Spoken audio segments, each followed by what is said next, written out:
The woman looked like the road had tried to kill her and hadn't quite finished the job. That was Silas Holt's first thought when he saw her come up the long drive toward the Prentice spread, walking with the kind of careful, deliberate stride that belongs to people who have learned to ration what little they have left. She was young, maybe 22, maybe less if the past year had done what it looked like it had done to her. Her coat was men's wool, 2 sizes too large and missing 2 buttons at the collar. Her boots were cracked at the left heel and wrapped with a strip of rawhide to keep the sole from separating entirely. She carried a single canvas bag over one shoulder, and nothing else.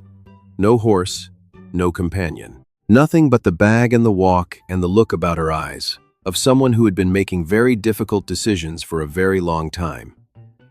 Silas watched her from the barn door. Behind him, his wife Margaret was already at the window of the house, the curtain pulled back an inch, which meant she had seen the woman before he had. The figure kept walking. Silas set down his mallet and waited. The Prentice land, he still called it that out of habit, even though he and Margaret had owned it for 28 years, was 340 acres of short grass range and creek bottom in the hill country south of Abilene, Texas, in the year 1883. They had built it from a single-room dugout and 2 borrowed horses into something that fed them and ran 60 head of longhorn cattle and 1 extremely opinionated mule named Duchess, who had strong feelings about strangers. They had raised a daughter here. She was married now and living in San Antonio, and wrote letters at Christmas that were warm and full of news about grandchildren. Silas and Margaret had not yet been able to afford the trip to see. They were 64 and 62 years old respectively, and they had the particular kind of tiredness that comes not from laziness, but from having given everything to a thing for nearly 3 decades without anything left to give. They could not run this ranch much longer. That was the truth that lived at the bottom of every ledger, every morning, heavy as wet clay. The woman reached the fence gate and stopped. She took off her hat, a battered, shapeless thing that had once been brown, and held it at her side. She looked at the house. She looked at the barn. She looked at the cattle visible at the far end of the south pasture, and Silas could see her taking stock of things, cataloging them in a way that did not look like curiosity, but something more purposeful. The gate latch was on the inside. She did not reach for it. She waited. That alone told Silas something. He walked to the gate himself. "Help you?" he said. She looked at him directly, not aggressive, not calculating, just straight, in the way of someone who has decided that the first few moments of a conversation will determine everything that follows, and that looking away would cost her something she couldn't afford. "I'm sorry to come up like this," she said. Her voice was low and even, with a faint trace of somewhere east, not Texas, somewhere further back. "I've been walking since Abilene. I saw the cattle from the road." She glanced toward the pasture. "Your east fence line has got 3 posts rotted at the base. You can see them leaning from the road, and the water channel coming off the creek is running silted. It's probably cutting your flow by 1/3. She looked back at him. "I know cattle work. I know fence and water and horses, and I know range grass and what it tells you about the season coming. If you'll let me stay, I'll work for my keep. Whatever you need done." Silas looked at her. "In exchange for what?" he said. "Meals," she said. "A place to sleep that isn't open sky. That's all I'm asking."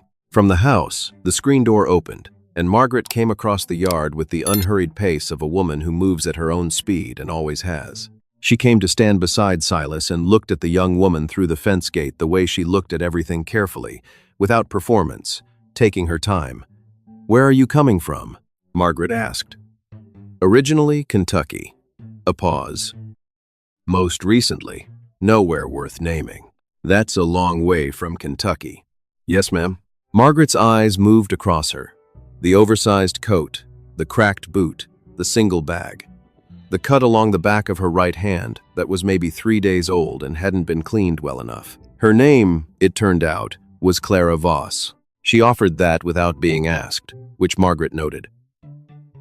"We've had workers come through before," Silas said. He said it not unkindly. "2 of them weren't worth the food we put in them. 1 left owing us." Clara Voss nodded. "I understand that," she said. "I'm not asking you to trust me. I'm asking you to watch me work." something shifted in Margaret's face. It was not warmth exactly. Margaret was not a hasty woman with warmth, but something in the region of attention sharpening. She looked at Silas.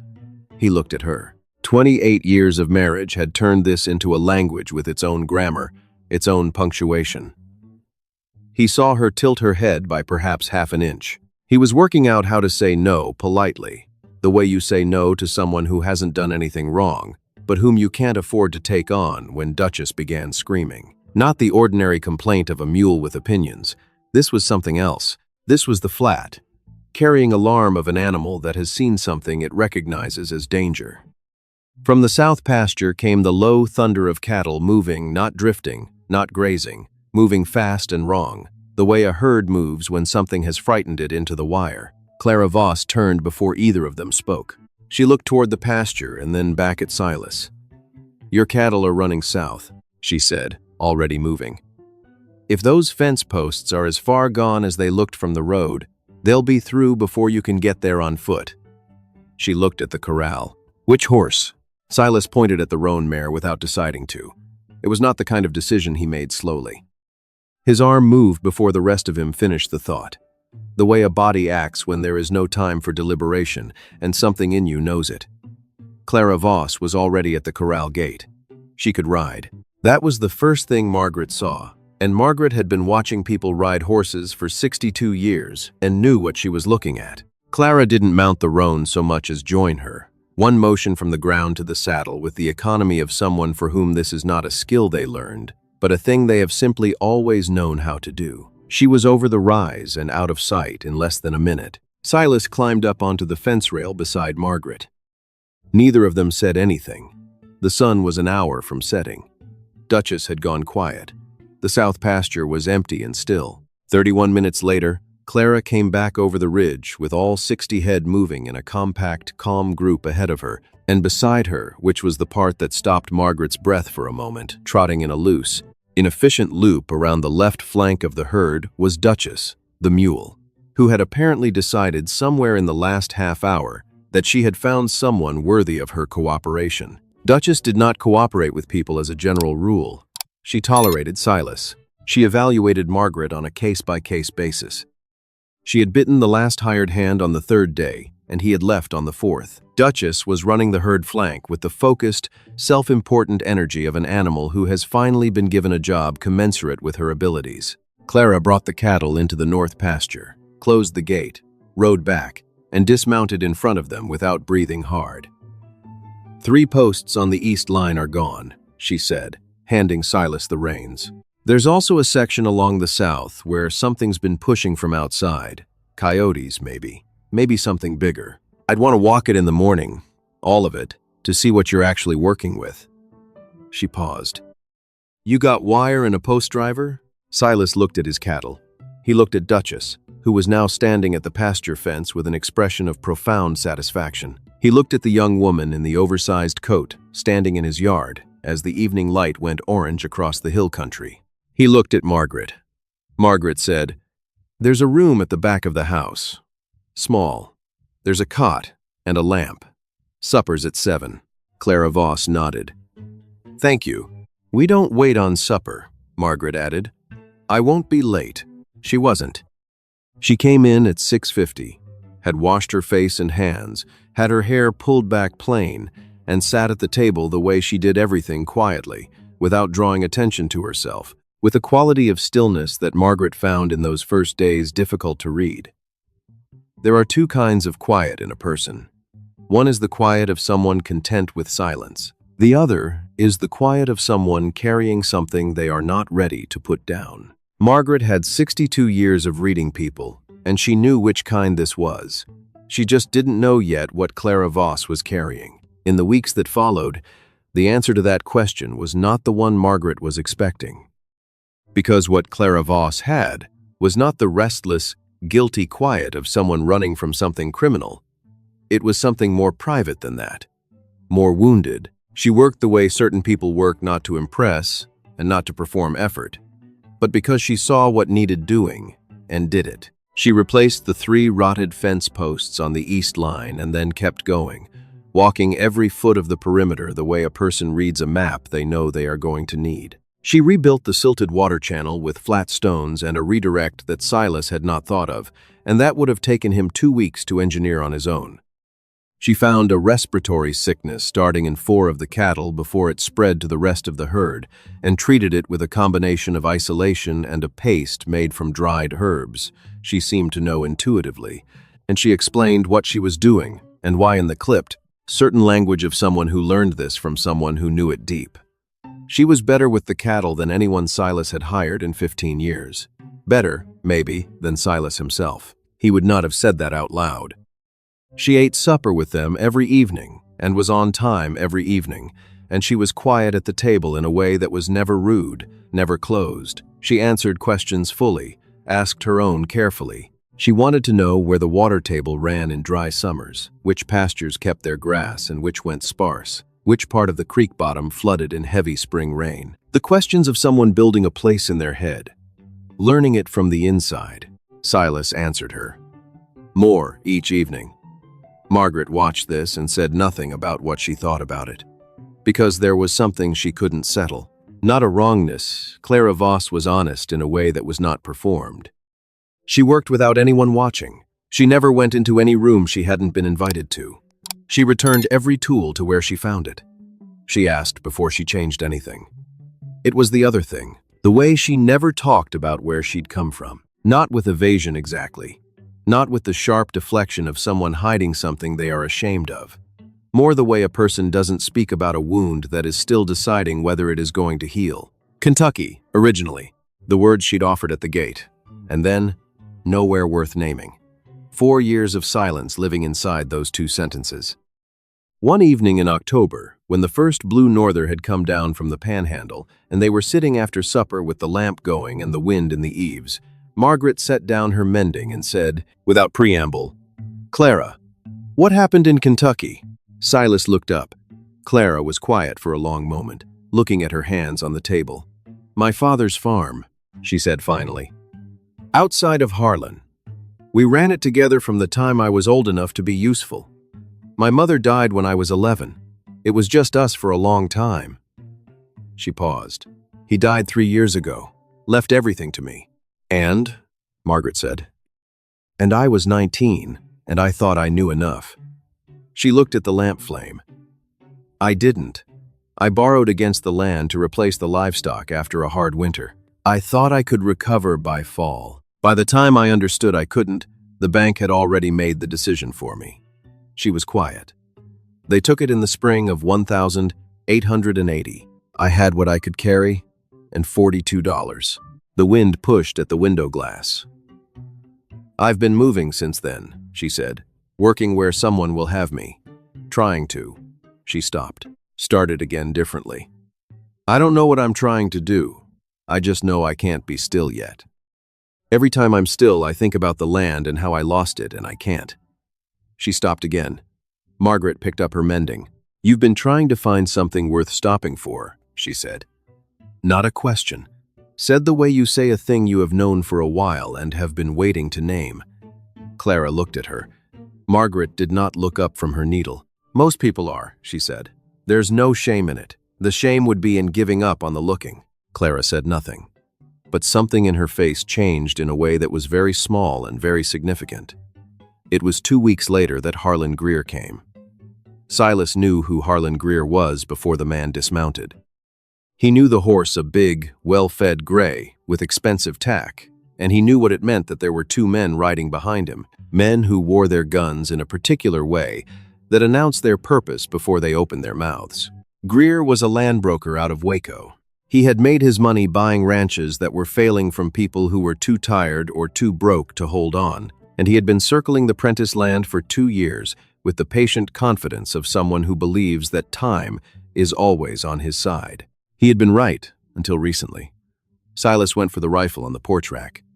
"Wait," said Clara. He turned. She was already coming out of the barn, had been working on the harness when the riders appeared, and she was wiping her hands on a cloth and looking at the 3 men at the gate with the same calm, unhurried attention she gave to a sick animal or a failing fence post, assessing. working out what was actually happening versus what it appeared to be. "Is that the one who's been after the land?" she said quietly. "2 years," Silas said. "Has he been back since you turned him down last?" "Twice. Last time I had the rifle." Clara looked at the 3 men. She looked at the rifle. She looked at Silas with an expression that was not disrespectful but was direct. "If you go out there with the rifle," she said, "he'll use it. He'll say you threatened him, and he'll use that with the county." She paused. "Let me go." Margaret, who had come to stand in the doorway behind them, said nothing. She looked at Silas. Silas said, "You don't have to do that." "I know," Clara said, and walked to the gate. She went without hurrying, without reaching for anything. She walked the way she did everything with the particular stillness of a person who has decided that how you approach a thing determines half of what happens next. She stopped at the fence and looked up at Harlan Greer on his gray horse. "Help you?" she said.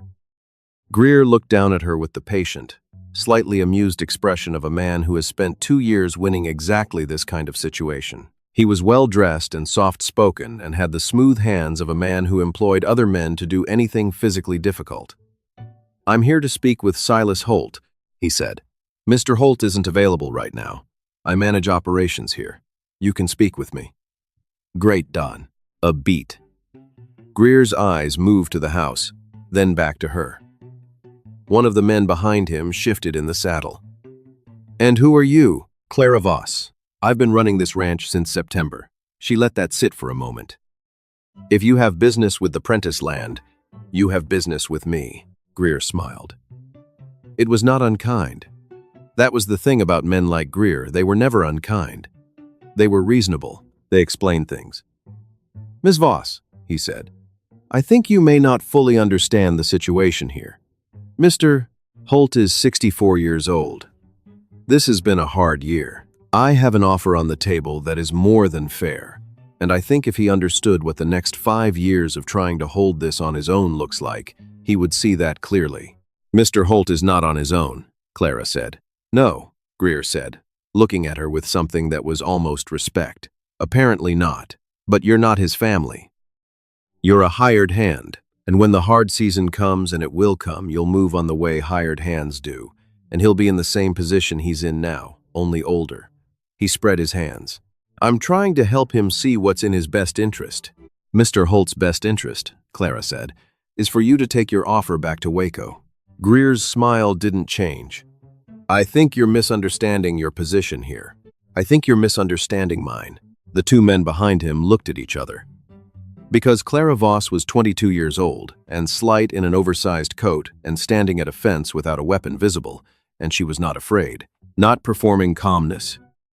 Actually calm, in the way of an animal that has decided where it stands and has made its peace with that decision. The 2 men behind Greer had spent their professional lives reading people for signs of give, and they felt the absence of it in her the way you feel a change in temperature. It was a different quality. It was real. "There are 3 of you," Clara said. "There is 1 of me at this gate. But there is a man at that house with a rifle and 28 years of reason to use it, and if anything were to happen out here, you would have handed him justification that would follow you to every county seat between here and Austin." She looked at Greer without blinking. "Do you want this land enough to make that kind of trouble for yourself tonight?" A long silence. The October wind moved through the live oaks and scattered the dry leaves across the yard. Greer looked at her for a long time. He looked at the house, at the window where the shape of Silas Holt was visible, still, with the rifle. He looked back at Clara. "This conversation isn't finished," he said. "I expect not," she said. "Come back in daylight. I'll have coffee ready." Greer turned his horse. The 3 of them rode back down the drive and were swallowed by the late afternoon shadows, and Clara stood at the gate until the sound of the horses faded entirely, and there was nothing left but the wind in the oaks and Duchess watching from the corral with great interest. Then she turned around.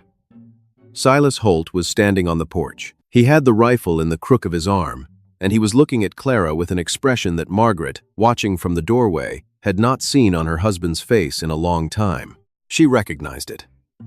She just had not expected to see it directed at a stranger. It was the way he had looked at their daughter, Eleanor, when she was young, and had done something that surprised him into admiration. That night, Silas did something he reserved for very specific occasions. He went to the pantry and came back with a bottle of good apple brandy. Not the cooking kind, not the everyday kind, but the bottle that came out for things that warranted it. He poured 2 glasses and pushed one across the table to Clara without asking. She looked at it. She looked at him. "You stood your ground," he said. "He would have come back with leverage if I'd shown him any opening." "I know that." Silas turned his glass slowly. "I've been trying to show him no opening for 2 years. But 2 years wears you down." He looked at the table. "I'm 64 years old. I've got 340 acres and 60 head, and I can't work it the way it needs working, and I knew that going into this winter." He paused. "That's what gives a man like Greer his power. He doesn't push. He waits. He waits until you're so tired that selling starts to sound like rest." "He'll come back," Clara said. "He will. Then we need to make a plan." Silas looked at her. "We?" Something moved across her face. The careful look of a person approaching something that matters and wanting to approach it correctly. "I lost my father's land," she said. "I was 19 and I didn't know enough, and I made bad decisions and I lost it. And I have thought about that every single day since April of 1880. She looked at Silas steadily. "I don't want to watch someone else lose theirs because they got tired." The lamp flame moved in a draft from somewhere. Margaret was sitting with her mending in the corner. She had stopped sewing. Silas was quiet for a long moment. "My daughter is in San Antonio," he said. "She's got a good life there. She's not coming back to this." He looked at his glass. "There's nobody to leave this to. I've known that for a while. It's a thing you know and you don't say." Clara said nothing. "You've been asking questions about this land since the day you got here," Silas said. "The same questions. Where the water runs, which pastures hold, which way the grass grows in dry years." He looked at her.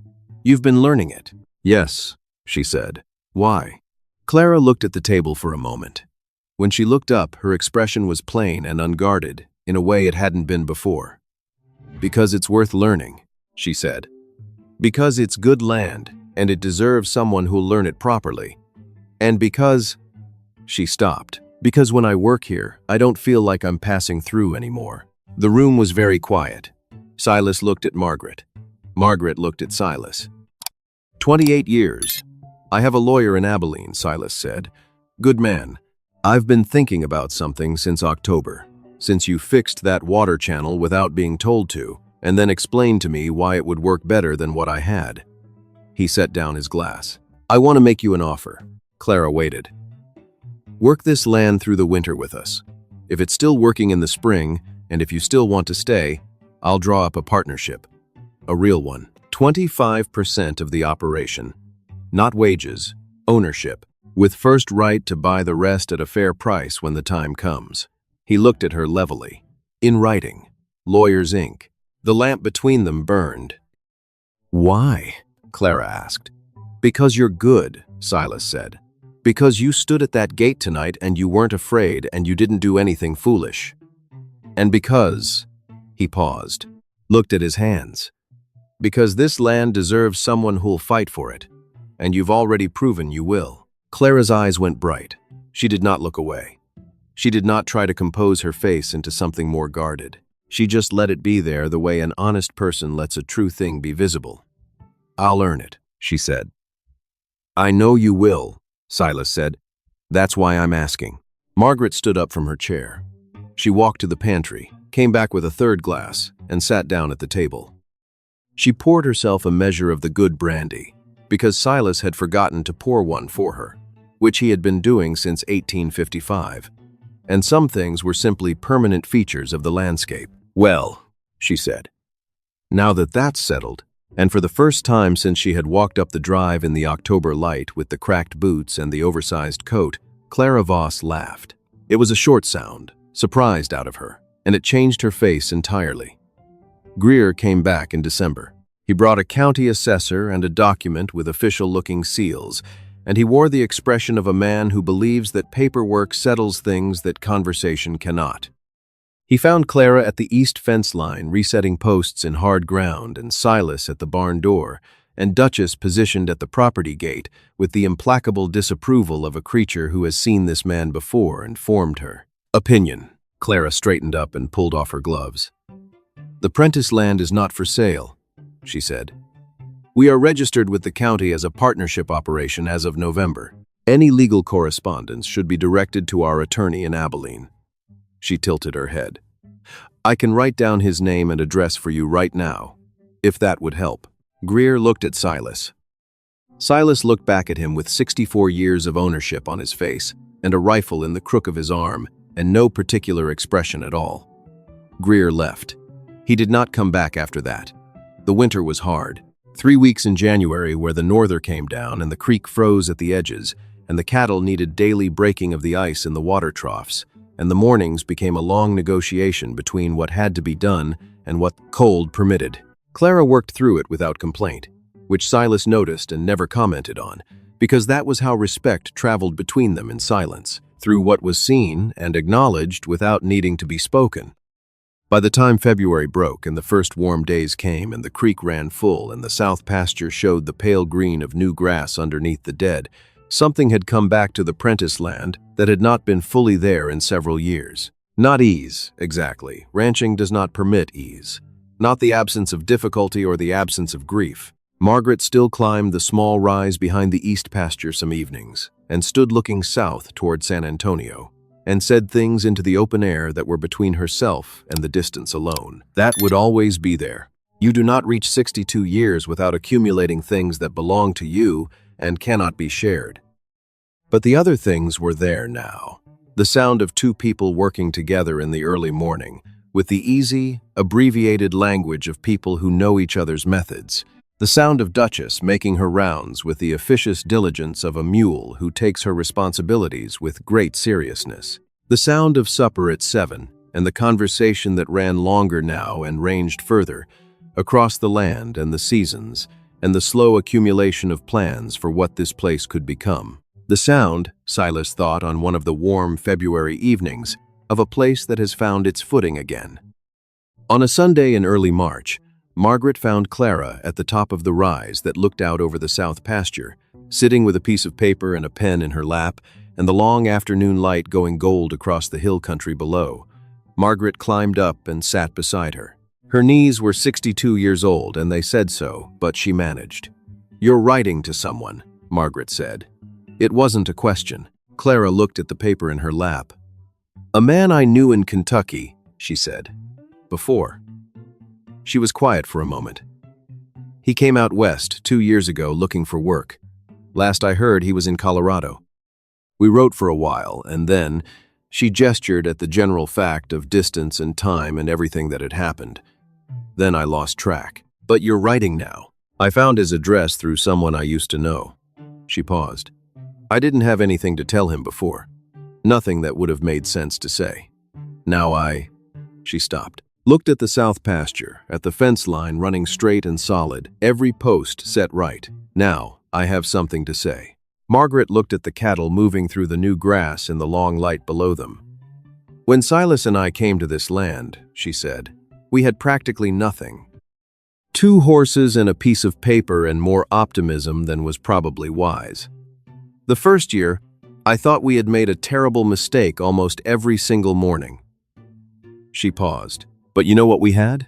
Clara looked at her. "Somewhere to stop," Margaret said. "After years of not having it. A place that was ours, that needed us, that we were responsible for. A place we could pour ourselves into." She looked at Clara. "That changes a person, having somewhere to stop. You start making plans instead of just moving. You start thinking in seasons instead of in days." Clara looked at the letter in her lap. "Write to him," Margaret said. "Tell him you found somewhere to stop. See what he says." Below them, the cattle grazed in the long, warm light, and Duchess made her rounds with great self-importance along the pasture fence, and the hill country rolled away south and west in the hazy blue afternoon, with its live oaks and its limestone and its creeks running full from the February rains. Clara looked at the paper. She put the pen to it. She wrote. 3 weeks later, a letter came back. It arrived on a Tuesday, and Margaret brought it out to Clara at the fence line where she was teaching herself, through patient trial and error, the thing Silas called reading the grass, the way certain combinations of color and thickness and lean tell you what the ground underneath is doing and what the season coming is going to require. She had learned half of it already. The other half would take another year. She looked at the return address on the envelope for a long moment, then put it in her coat pocket and kept working through the afternoon. She read it that evening after supper, alone, with the lamp.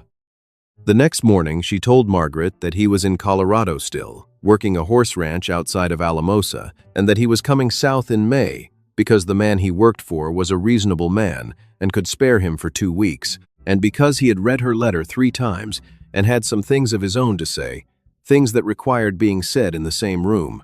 Margaret listened to all of this, and when Clara was finished, she said, "Good," and went back to her breakfast. That April, on a warm evening with the peach trees that grew along the south fence putting out their first blossoms, Silas took Clara to the barn and showed her the boundary maps. All of them.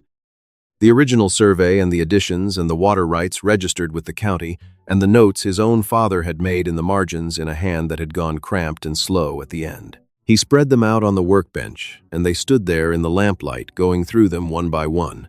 And Clara asked questions and Silas answered them, and at some point it stopped feeling like instruction and started feeling like something else, like the natural transfer of a thing between people who both understand its value. Afterward, walking back to the house in the dark, Silas said, "You asked me once why I made the offer. You said because I was good," Clara said. That was part of it. He was quiet for a moment. The other part is that Margaret and I built this place to last past us. We built it to be something, and for a while there it looked like it was going to outlast us without anyone to carry it forward, without a purpose. He looked at the dark line of the pasture, at the faint shapes of the cattle against the sky. A thing needs a person who'll love it, or it just becomes land again. Clara was quiet. "You love it," he said. It was not a question. "Yes," she said. "I know," he said.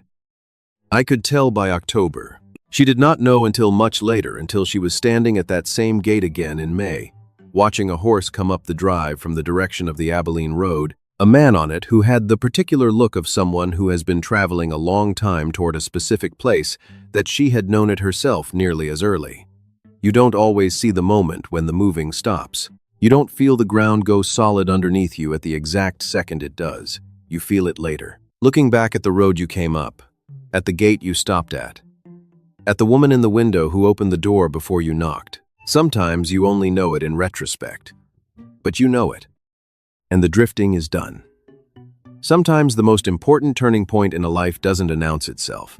It looks like a dusty road, a cracked boot, a gate you almost didn't stop at. Clara didn't find belonging by searching for it. She found it by offering what she had, honestly, without holding anything back. If you're still moving and don't know why, maybe the question isn't where you're going.